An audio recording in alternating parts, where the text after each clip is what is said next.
So the Morgan Centre for the Research into Everyday Lives has a very strong reputation for working with quite creative and innovative qualitative research methods. Within our work and within that broader body of work which has moved towards a more visual approach, very few people, if any, sociologists have been working with observational sketching. One of the things that I was particularly excited about when I got the chance to do this residency was the opportunity to immerse myself in the same place, the same people, for an entire academic year. You know, it's been great to have Lynne effectively embedded in our research centre for a year, 2 days a week, capturing a year in the life of the centre, and that's been fantastic to see what we often think of as our quite mundane academic worlds reflected back at us. So I might first of all start by drawing the students because they're interesting me in the way in which they just look, in the composition of the way they look. But then the lecturer might say something interesting and I might then just completely stop that and jump to the lecture and just make that fit together. You've got to select. You've got to decide that some things are more interesting than others. It's an unconscious process of selection and deselection. And some of it's to do with what's being said and some of it's just to do with colour. A woman with gorgeous red hair that I just suddenly noticed towards the end. I thought, right, got to draw her. Yeah, I think one of the things that is interesting about sketching is we all lead these incredibly busy lives, don't we? I know you lot do. Rushing around, you've got loads of things in your head, you're always thinking about what you're going to be doing next. What sketching does is it stops that train, that express train, and lets you get off in between stations and just take a quick look around.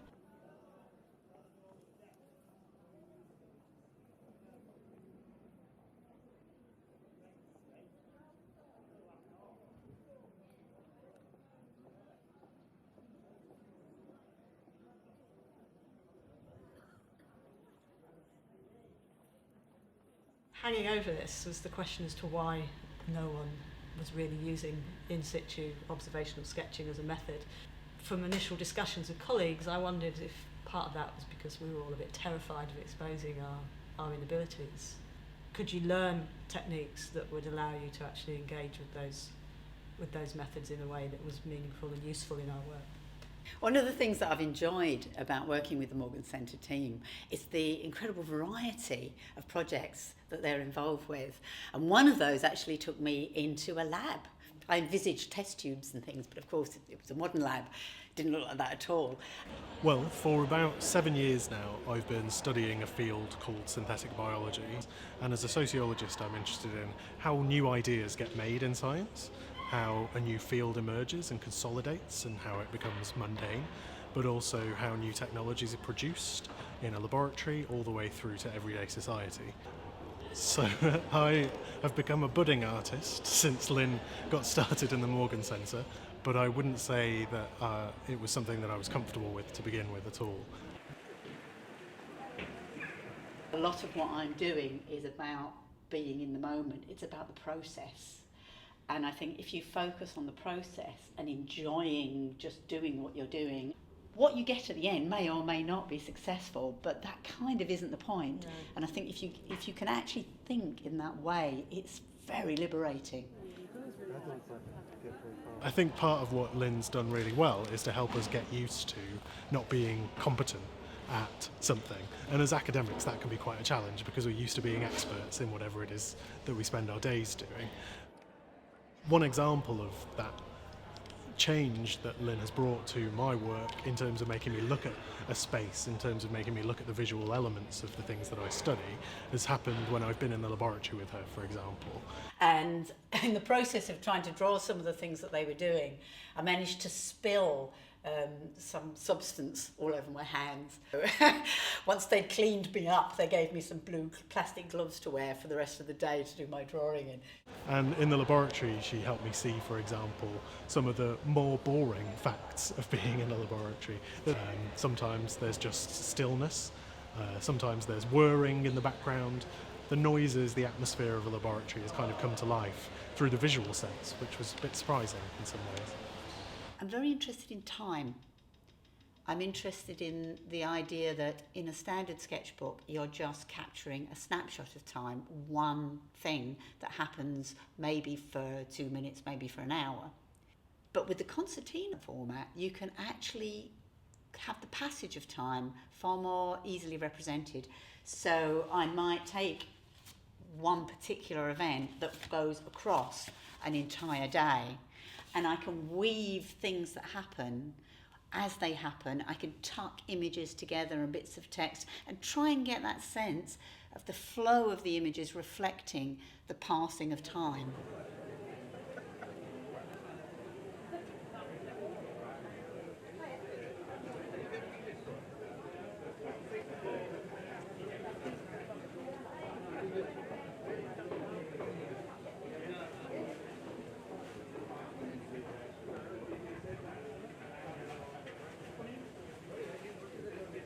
So the Dormant Things project is very much rooted in Sophie's interest in material culture of the home.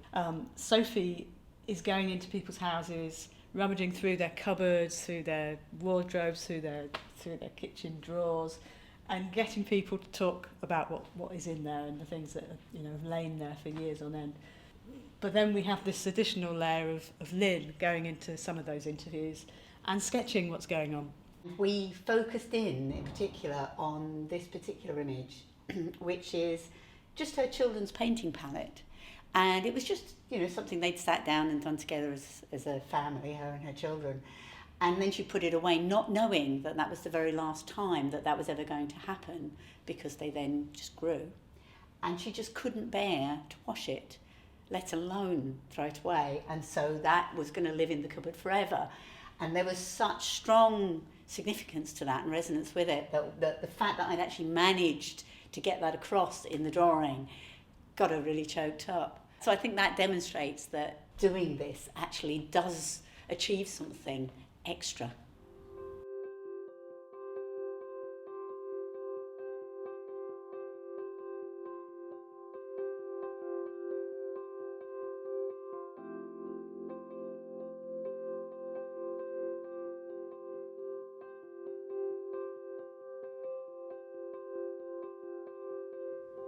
What was amazing to see was how people who felt they had no ability at sketching, had no confidence at sketching, producing some fantastic and really creative work.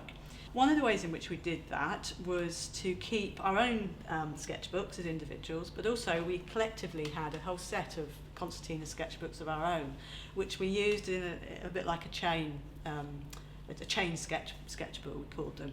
So over the course of the year, these books have been passed around one person to the next, and they've produced this beautiful sort of visual collage of how we've responded to those themes. Lynne also introduced people to the SketchCrawls. One was in a town in Cheshire where one of the members lives, and we all converged on that town square for a day of sketching.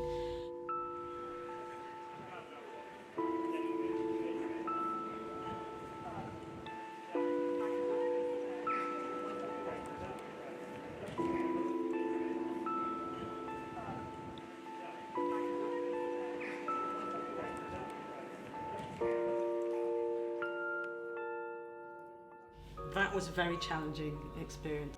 Being in the space of the town square was very exposing for many of us. It felt like we were breaking into the space, so it felt like we were somehow disrupting the space by going and sitting down. And actually the initial sketching, like I sat there for quite a while thinking, what can I sketch without being rude? And I noticed I didn't sketch anyone who was really close, particularly anyone sitting next to me, because they kept looking over. No one commented saying, oh, that's wonderful. I think the SketchCrawl has incredible potential as a research technique, and I think that is something we definitely want to experiment with over the next 12 months, particularly for colleagues who are working in very place-based work. The thought of bringing together either a group of academics or a group of just ordinary people from the local community to draw that location, to interpret that space, to talk about what it means to them, it seems really empowering sort of approach, and one that is very participatory. So in a way, as a form of citizen social science. What was quite interesting that I didn't anticipate was the nature in which my techniques evolved over the year. So you arrive, you open your kit and you go, and there was a different kind of sketching that actually evolved from that. It's taught us about the power of being able to engage in what Lynne often refers to as concentrated seeing, really looking at the world in a visual register. And that creates a space, I think, which takes us away from the normal ways in which with which we're more familiar. So one of the projects that the laboratory that I'm studying at the moment is interested in is making menthol, which is a chemical that's in lots of everyday products like Vicks Vapor Rub, for example. And one of the nice things about taking Lynne both to the laboratory and into the everyday world to look at these uses of the products was that you get a sense of the difference of these two spaces really from Lynne's drawings. In the laboratory, everything's sort of like clean or white or ordered, and the menthol seems very small and innocuous. But in the everyday world, menthol figures as part of things like family life, where a mother and her kids, for example, will be using menthol in different ways than people might expect in a laboratory. I didn't really know what to expect when I got this opportunity. I had no idea what sociologists really do. I really didn't know what the Morgan Centre physically looked like. I didn't know where they were going to take me. And so one of the things that excited me was the idea of the unknown that I was going to draw. And what's quite interesting is, of course, some of it I could have predicted, but I certainly would not have expected that I would find myself in a lab drawing a mass spectrometer. And I really didn't think that I'd be sitting on a stranger's carpet drawing the contents of their tea chest. I think what most of us are going to take from this is how useful it is to take time out, sometimes in relation to our research, definitely, but also just more generally to sort of take time out and reflect on the topics that we're interested in through this visual media, because it takes us into this different headspace. It's difficult to think of a way in which you could actually record so many different activities, so many different people, and get a sense of an overview and a sense of what it feels like to be part of the team at the Morgan Centre. Because one of the things that I've really enjoyed is that I couldn't have been working with a nicer bunch of people. Learning how to think in a more visual register has been a very powerful lesson for all of us, and one that I think, if nothing else, for many of us has really made this such a powerful exercise, and one that we'll want to continue to work with.